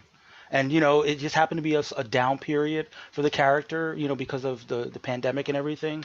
But I mean, Jane's a beast in terms of all the things that she can do as a character. Love and Thunder is happening. Like she's got her the Valkyrie mini. She's got the Valkyrie solo, the team book. I'm gonna go ahead and dive into the wiki right now. Wiki. A nurse who assisted Thor disguised as Dr. Donald Blake, and eventually fell in love with him. Despite being diagnosed with breast cancer, she took up the mantle of Thor when he was no longer deemed worthy, and eventually became the new Valkyrie. We don't have don't remember whether Shep said the exact racial breakdown. So for that reason, I'm just going to assume she's got some black in her. Um, I think he did say she was black. I can't remember what the I mix love was. that default. what'd you say? I think he did say she was half black, and I can't remember what the other half Okay. was. Well, for the sake of Tessa Thompson, we're going to assume that she's black and Latina. Bam. All right, fair enough. Even though they have introduced the Tessa Thompson-ish character into the Yeah. MCU proper. not So black and Sri Lankan. leave. Don't me. Do not out all of Randy's fantasies, on the podcast. We got to save something for later. All the tags he hits. Yeah, I mean, because the all weapon does look like, looks like something that could be put to use, so to A speak. lot of attachments. But yeah, Jane Foster, she's a doctor. She's a badass. She can see death as it approaches you. She can, and the people gave her an 83.3% approval rating, Mhm. including 58.3% strongly approve, 25% somewhat approve, 8.3% somewhat disapprove, and 8.3% pure hateration. Yeah, who disapproved of that? Really? What is there even to disapprove? Like Do that's you see who disapproves? Unfortunately, I can't. But we're looking at you. turn We're your watching. location on, people. Exactly. Turn your location on. Meet us in Temecula with your strong disapproval. But Jane Foster, big moves, big plans. We're fans, and she's out there riding her horse with the wings. Good job, multiracial team. Good job. Good job. I'll say this Yeah. too: that there's that book that was announced, the Marvel, like the Women of Marvel. Oh yeah, that too. Yeah. She's Yep. on the cover, but the stories that were announced don't include her. So we That still were, counts as that's point, not though, great. right? That's still an appearance point, though, right? Oh no, the cover doesn't count as an appearance because Yeah, otherwise, it does. It's part of the book. Wolverine would get all the appearances. No, you got to appear in the book, not on the cover. Oh, that's a song. I didn't know that. So But- yeah, but- I mean, that's I but think that chances we are- should get those points. I mean, it's But, multiracial team too. but chances are she'll be in a story. They just probably didn't, say what the story is. yeah. But yeah, but she's in the Thor books right now as well. Mm-hmm. Mhm. You know, He's got a now King in Black situation going she's on. got right. too. She's got a Yep. King in Black situation. King in Black. Yeah, I think this is the time. I think this is the time for Jane Yeah. Foster. Yeah, And If not now, then like right before Love and Thunder comes out. right, exactly. so look, this is the 8th round. This is where you get your value, and characters that have solo books, characters that lead team books. That's a lot of value. So I'm here for it. And that brings us to the final pick of round 8.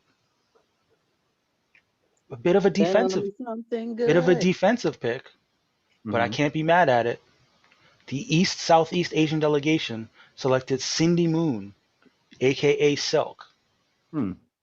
to stay Asian. Okay. That's a safe pick. That is it. Yeah, I'm here for it. What I'm do gonna you go. think of the pick, Eli? I mean, that's fine. Strong That was recommendation. deep. That was deep. Notable is that Silk has a new solo series that I believe is dropping in either March or April. I think it's April. Yeah. Mhm. She's obviously a major player in the Agents of Atlas series. Yep. She's still popping up in Spider-Man books. She's got an association with Black Cat, who also has a solo book going. She's and I think I've remembered that Sony, who owns her rights, unfortunately, will be will be working on a series, a Silk series, which probably won't Mhm. drop in our season, but it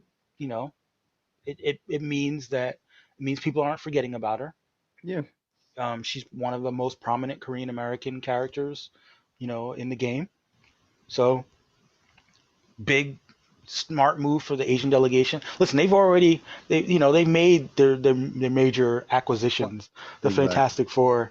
Now's a good time to make a couple defensive picks. Yeah, exactly. Out of all of like the Spider-Verse characters that are not Miles Morales with Jordans on, I think I love Silk's costume. Like that design is the bandana, all of it. I think it looks very cool. Yeah, I agree. exactly. It's just fun to like look at. Yeah. Yeah. Plus, Yeah.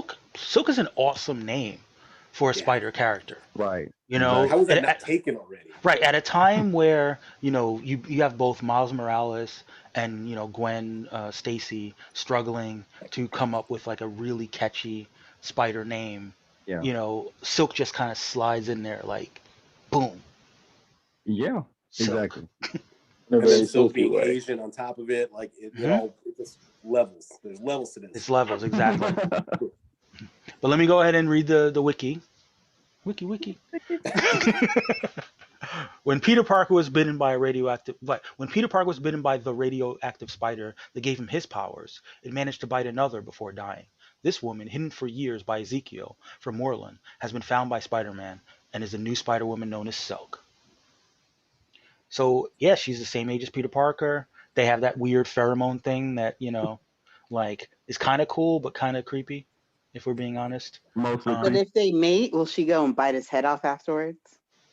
I hope we never have to find out. I mean, they have mated quite a few times, and his head is still intact. She's in Homecoming, right? What did you say? That character is in Homecoming. Well, that was the tricky thing. The character was not identified on screen as Okay.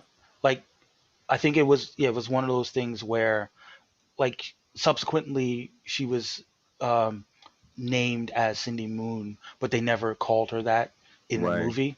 Like And- when Zack Snyder said Harry Lennox was playing Martian Manhunter, even though there was no indication of that. Or when he said, "Oh, the guy I killed was Jimmy Olsen." Yeah. Right, exactly. Right, but I And mean, when since J.K. Rowling's like, actually, this person is also actually transphobic. we're all transphobic.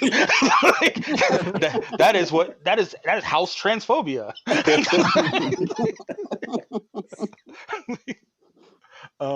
But of course, since Sony owns the rights to the character, even if they had a character named Cindy Moon, it wouldn't be the Cindy Moon of Silk fame.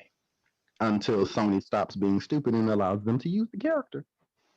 Fair, but money's gonna have to change hands for that. Yeah. So it's gonna take some time. Not always. Sometimes it's just a trade-off of properties, like That's true. like changing the powers to Negasonic Teenage Warhead in exchange for the rights to Ego the Living Planet. You're right. Yeah, a little bit of a quid pro quo. I mean personally, I think it kind of sucks for Marvel in that sense that Silk was created after the Spider-Man deal, Right. and yet not their character. Well, like if they were smart about these things, I mean, wouldn't they have just introduced Silk in a different book so that technically Silk is whatever in the Captain America verse or something? But she was bitten by the same spider, so it's still Again, why would you do that? Why wouldn't you just make it? but on top of that, there's like, I don't know what exactly the details of their agreement are, but I mean, Spider-Woman, Jessica Drew, still fell under the purview of Sony for some reason, even though her origin is entirely unconnected to Peter Parker at all. So Yeah, I don't know what exactly they Is she a had. clone of Peter Parker? No. That's No. Ultimate Spider-Woman is a clone. You're right. But Jessica Drew Normal is. But the problem with her is that I think it has more to do with the fact that her character is called Spider-Woman. Like I think if they started calling her something totally different, Right. then they probably would have been okay under the auspices of the Spider and Spider adjacent characters. But it's just too close. You got Spider-Man that they own the rights to, and it's like Spider Person. I would love to read these agreements one day. Exactly. How did this work? So I actually managed to track down.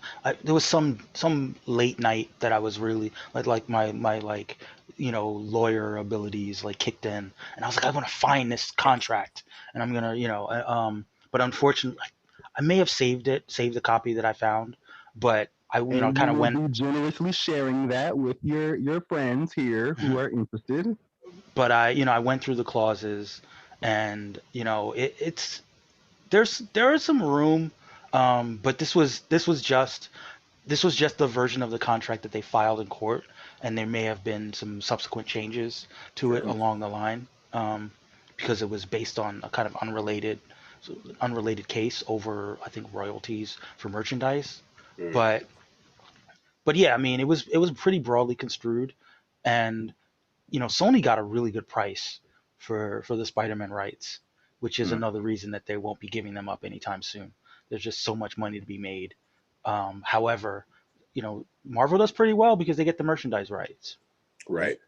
so it's in their interest to keep the brand strong. It's that And George Lucas deal. yeah, We'll get the Yeah. merchandise. but As yeah, long as Sony makes like Spider-Verse quality movies, I'll be happy. that's a big as long as though, you know. And we're still talking about Sony. Right. I mean, we True. all saw Venom here, right? They had one good day out of the week. I mean, it probably helped that it was animated, and that Yeah. Marvel was kind of like giving them pointers on that. But the live action stuff is a totally different part of the company. And if Venom is any indication, if Morbius is any indication, we're just gonna keep our fingers crossed that it's slightly better than the Snyder cut. But there you have it, guys. 9 picks, the 8th round. How do you feel about the round overall? I'll start with you, Eli. As someone that's no biases one way or the other. What would you say was your favorite pick of the round?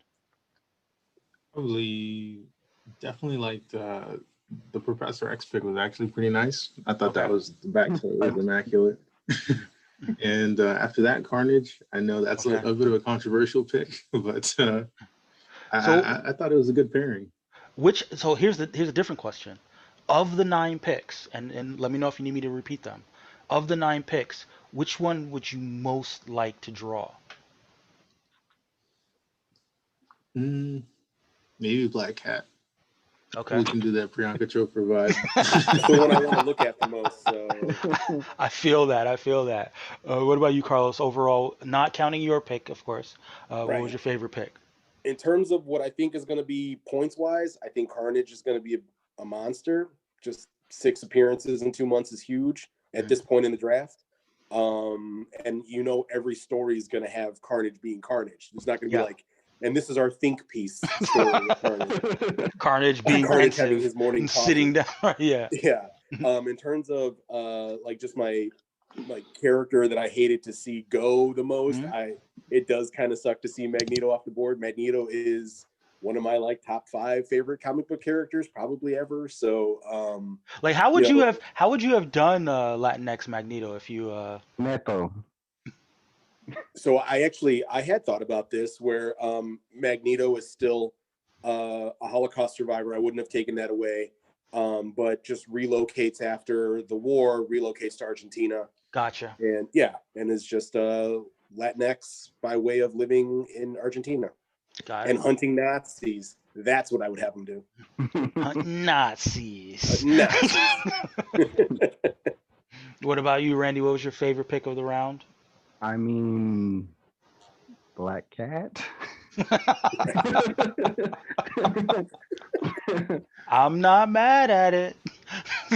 Yeah, I mean, she's always been one of my faves anyway, and for just for I'm just happy generally that she's getting more shine. Like she finally has a solo title again after so many years. Like her last solo was just like terrible, and now Jed McKay is on with these really great stories for her. So I'm happy that she's like, somebody to look out for.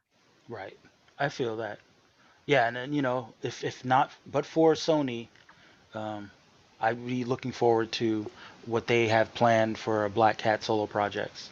Yeah. I mean, they had like for the longest time we were hearing like little Silver chatter and black, about what silver and black. exactly. So we were hearing chatter of that, but I mean nothing came of it. But I know Gina Prince Blythewood too. She's such a good actor, such a good director. mhm, We just saw her. She directed Old Guard, right? I believe so. Yeah. So I mean, we know she would have brought it on the action tip Yeah. for Silver and Black. So fingers crossed that maybe they could bring her back into the fold and get this either Black Cat Solo or Silver and Black back on the slate. What Mhm. about you, Kia? What was your favorite pick of the round? Carnage, and I did like Black Cat just because I was kind of like looking at the books and stuff like that, and there are quite a few out there right now. Mm-hmm. And yeah, those are my favorite too. All right. Yeah, overall, I thought this was a really solid round. I mean, we are, we're 2/3 through, and there's still bangers. Still some characters out there that I expected to be off the board by now. I mean, I'm gonna put Like them out. who? I'm not gonna put Like them out who? there, Like who, Mike? but Like who? Go ahead, tell us. there were some characters that went early last season. Like that- how early? Like season episode Damn it! round Damn it! two, It's Dazzler. round three? It's Dazzler. Fine. Knew it. Can't believe Dazzler still. Nobody will ever guess. My next pick will be the Crow. Krakoa.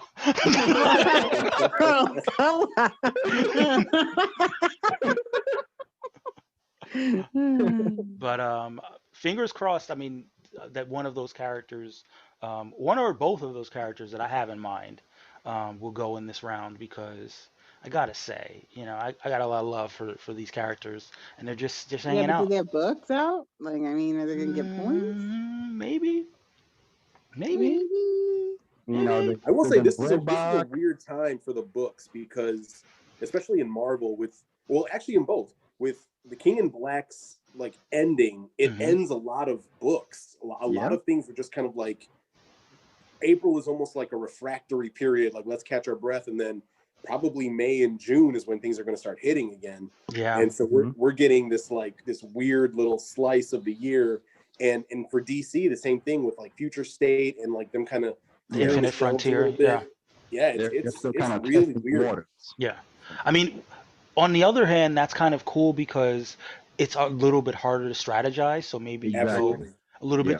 bit, just kind of go with like your gut, with who you feel like is going to play. Actually, you know what? I just thought about it. There are actually 3 characters who went really early in season 1 that I'd like to see, get swept up in either Who are this they? round or the next.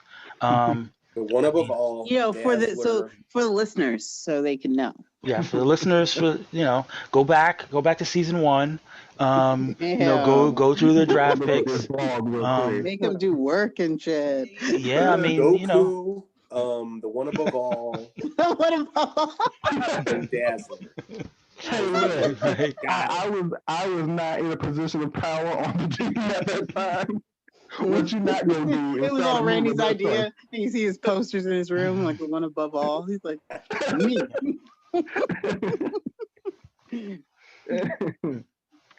But no, but everybody has their favorite characters, and they have characters that they feel like typically, make an impact on the universe.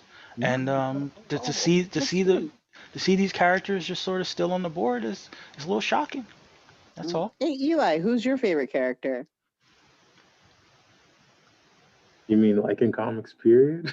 Yeah, in That's- comics. Yeah, in comics period. Batman and Spider-Man. Chalk. Oh, you're one of those. Straight up chalk, right there. I'm not mad at it. Spider-Man's my favorite character, but I know it's a very safe pick. Those are very safe. Okay, well, just for a little bit of spice, which Spider-Man? Sri Lankan Spider-Man. Obviously.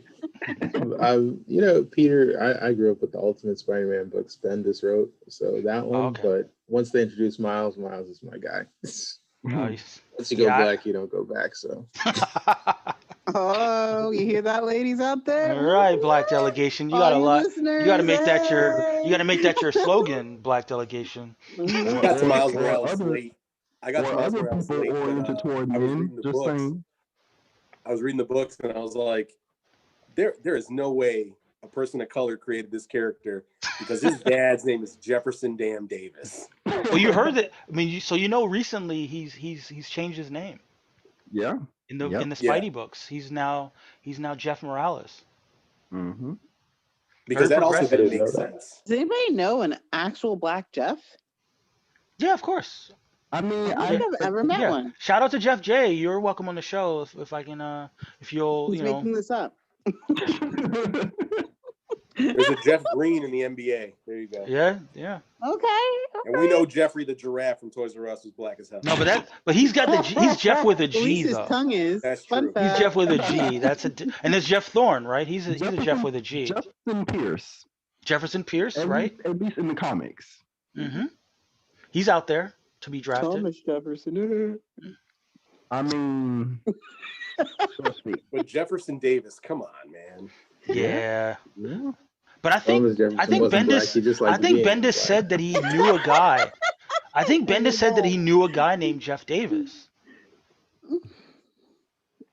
Maybe not Jefferson like Davis. Jeffrey Davis then. Like, I'm just reminded of like the time that my writer friend came to me and pitched his idea. I'm not gonna name him because I don't want to embarrass him if he eventually comes around to this. No, but it was funny because he came to me. He was like, "Oh, I had this great idea. It's so wonderful, blah blah blah." And it was a good idea, but I was like, "But your main character, I'm kind of interested. Why is he named Dean? He's black. Why is he there?" Like, it was funny to me. His name was Dean. I watched a lot of Supernatural. What black Dean do you know? That's the real question. That's actually a good question. That is I've never in my life. Yeah. Ever. Yeah. My future son, Dean. Dean Bernstein. Fight me. Dean Just to Bernstein. fight me. Kia's gonna ruin her son's whole life. I bet there's a million Dean. No, I'm just trying to get him into that job interview. You know what I'm saying? Fair Surprise, point. bitches. Yeah, I'm just like I'm reading Miles Morales and I'm like, okay, his dad's name is Jefferson Davis. His last name isn't Davis, it's Morales, which is his mom's name. Are they not married? It's like I assumed they weren't married that whole time. Well, they are That's married. messed up because he was black. That's messed up. exactly. It was because he was black. Like, you give us this one character, Right. and first of all, blacks and Puerto Ricans have to share him. First of all, but then it's like you're not even going to give him married parents. Like you're not Or even hyphenated name. Like, what's up? Look, as I often say, But compared to Peter Parker, he has both his parents. but they are married. But the arrangement was that that Miles and Rio would keep their names because they didn't want to have connection. I guess like because he was a SHIELD agent. Yeah. So that was like hand wave, but okay, fine, I'll take it. Yeah, that was Bendis saying, in my head, Jefferson Davis didn't claim Miles on the birth certificate because he wasn't paying much out to them. Because he had just met. So the way the paperwork is set up. Exactly the way that paperwork is set up. I can't have you as my son on the book. which is I mean, this is kind of black though. It's kind of black. Sure. But yeah, I mean, this is what we do, guys. Listeners, if this is your first show, I apologize, but this is what we do here on the Racial Draft. I don't. This is what we do. We explore the different nuances of these characters from a racial perspective. And you know, if you are a fan, like and subscribe. We're about to start a YouTube channel. Like and subscribe there. Tell your friends. Tell your mama. You know, tell anyone whose heart can comprehend.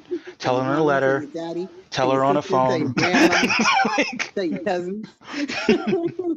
Exactly. Tell your friends. Yes, that one guy who leans over you awkwardly at work.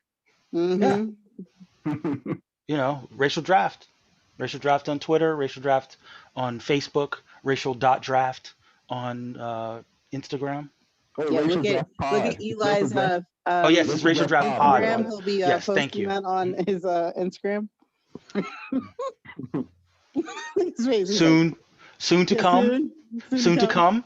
Racial Draft on OnlyFans. Soon to come, as it were. And Nice. and Racial Draft on Patreon. Support us. Shout out to our first ever Patreon follower, Martine, who you might know Hey. as the exactly. And if you want to, if you want to join Martine and be awesome like him, Patreon, and get access to all the behind the scenes shenanigans. We actually get more shenanigans in behind the scenes. That's right. So It's true. But I guess we should bring it home, guys. You guys have any final thoughts? I'm going home. I'm going home. I might actually try I was to totally get Rocky another Horror Picture backstory Show in. right there. Real quick before we go,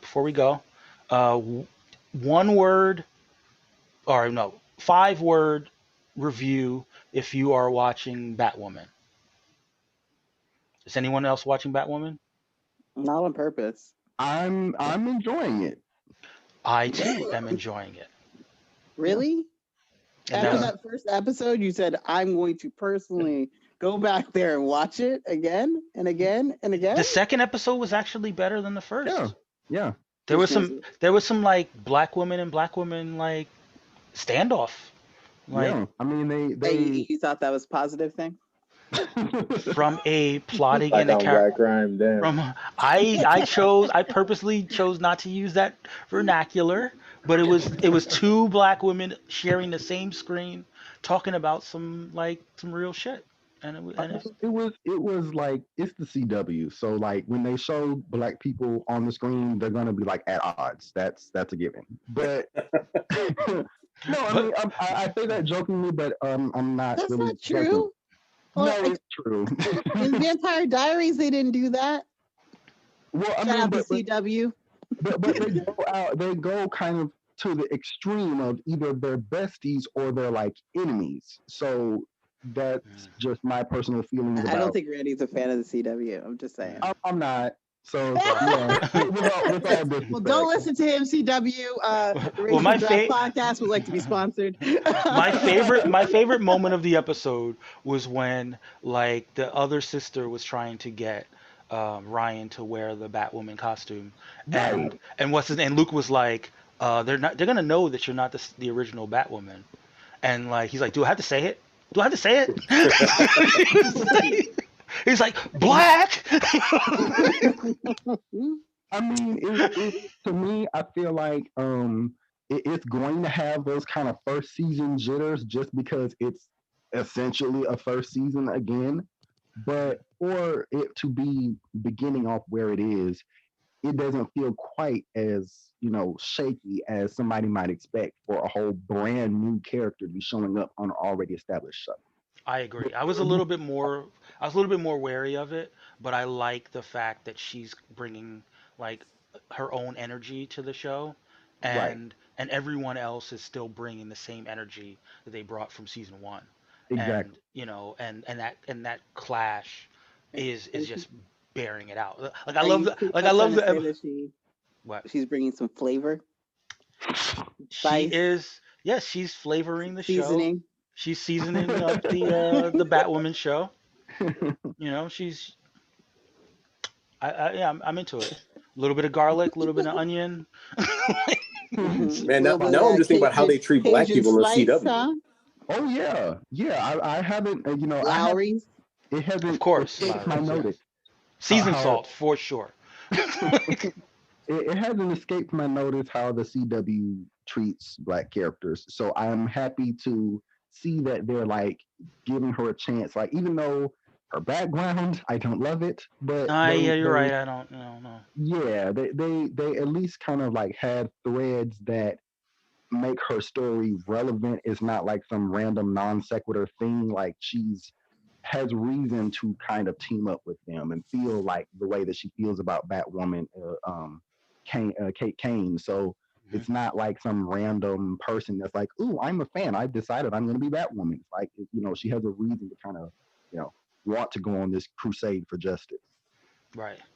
I'm just And, thinking the the only big casting CW show change. that I watch is or watched. I don't watch any of them now, but was The Flash, and so you had Joe and Iris West, both black, and they were perfectly fine, normal, upstanding citizens. And then there was the whole story where they brought in Wally, who was like the son Joe didn't know about, and Wally's mom was a crackhead in some other city. I was like, what the hell? Right, exactly. He was like, I had to let my junkie wife go. Wait, that's not everybody's story? No, and then on top of that, it's not like she didn't even like stay around to like get better. No, yeah, she died. So She died. She dead. So I mean, I don't love how the CW usually does the black characters that I see, but this time around, 15th time's charm. So who knows? Yes. Wait, they've had that many? I mean, if you count Charmed, yes. That's a big if. Yeah. But no, this is good. I mean, obviously, they didn't race bend Batwoman.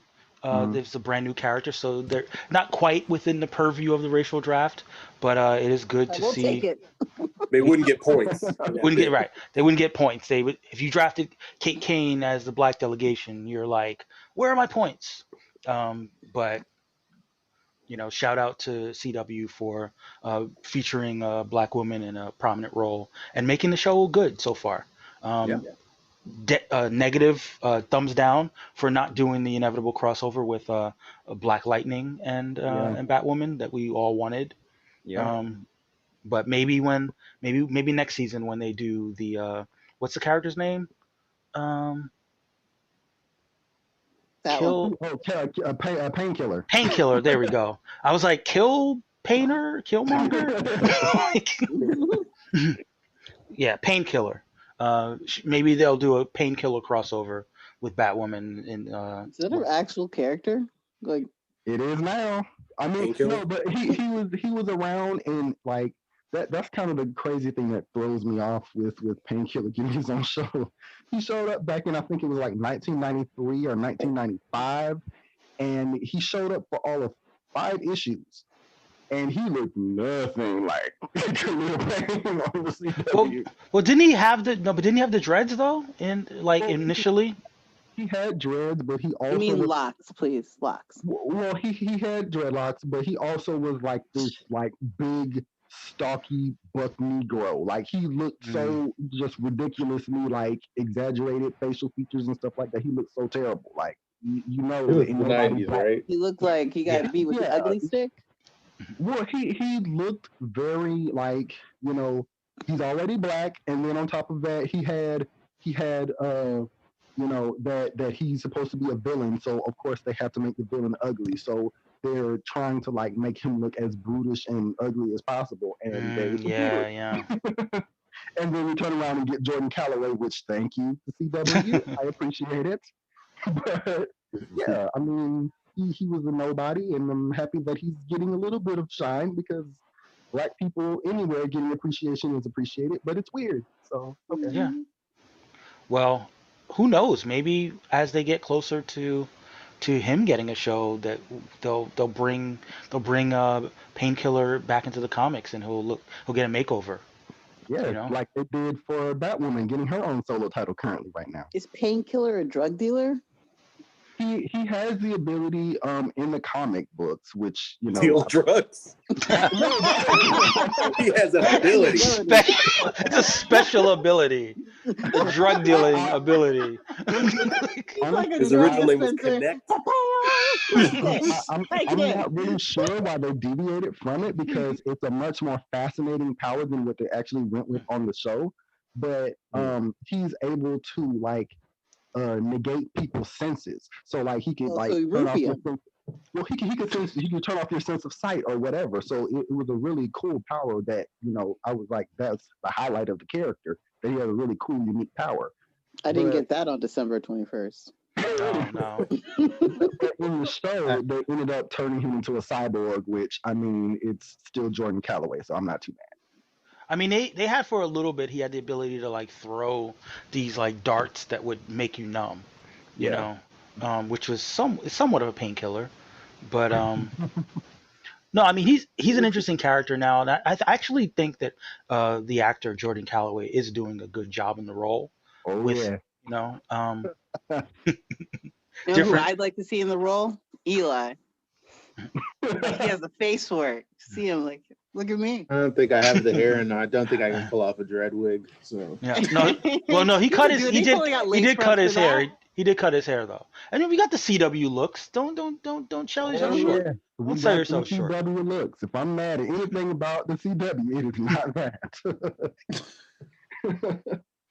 But on that note, we'll give all the listeners the opportunity to check out CW. Maybe we'll have a racial draft CW show somewhere down the line. And but I guess this is time, guys. You want to all say it once? You want to all say it with me? Until next time, all things are possible. all things are possible.